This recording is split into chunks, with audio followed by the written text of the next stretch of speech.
Assalamu alaikum, brothers and sisters. Can you believe it? We're already on lesson 13. Today we're going to see how verbs play a role in a sentence, looking at their structure and positions. Let's take a look.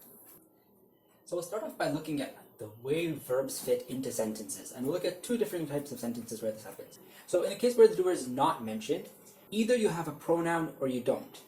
And in either case, the verb is followed by the person receiving the action.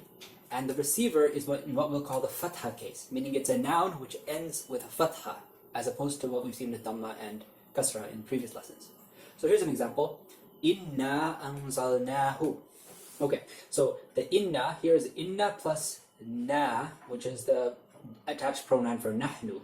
This is where we say the pronoun nahnu comes in. Anzalna is a past tense verb, and we see that it's conjugated with na at the end to go with the nahnu. And the receiver here is the attached pronoun hu, which stands for huwa. In the pronouns, the attached form is the fatha case. So together we have certainly we revealed it. Another example would be khalaqal insana. Here we don't have any pronoun, but we see that the verb khalaqa is in the root form, which means that it must be corresponding to huwa. So he created. And al insana is the receiver, the recipient of the action, the thing that was created, and it ends with fatha. Let's look at the case when the doer is mentioned. There's two possibilities. Either we could have the verb followed by the doer, or we put the doer first, and then we have the verb. So in the first case, we could say, for example, ضَرَبَ اللَّهُ مَثَلًا. The verb is ضَرَبَ, he struck. Allah is the one who did the striking, and the mathalan, the example, is the thing that he struck. So Allah struck an example. In the reverse case, we put the doer first. Allah, yuhibbu is the verb, and at-tawabin is the receiver of the verb. So yuhibbu means he loves. Allah loves, and the tawabin is the thing that was loved, and in this case it means the people who do tawbah or repent. Finally, very quickly, I want to point out that sometimes you can tell the person who does an action, even if it's not in a sentence, just by looking at the pattern that follows from the verb. Here's what I mean. The verb alima means he knows. The alim is the person who knows. Similarly, kafara means he disbelieved. Kafir is one who disbelieves. Amana means he believed. Mu'min is one who believes. Sharika means to put partners with.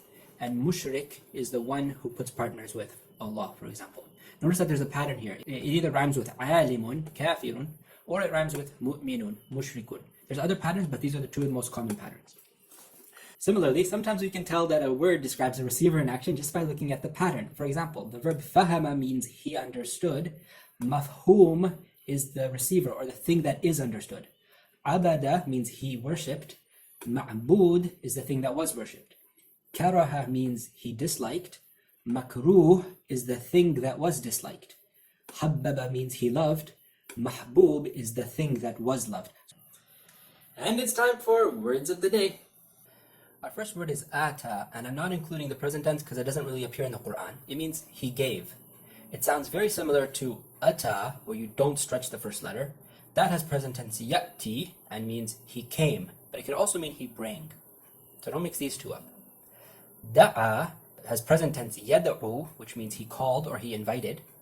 Hada has present tense yahdi, and it means he guided.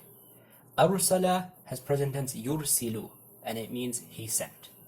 Wow, this study of verbs is getting really action-packed, you could say. Make sure you stay subscribed so you can follow along with our upcoming lessons. As always, take care.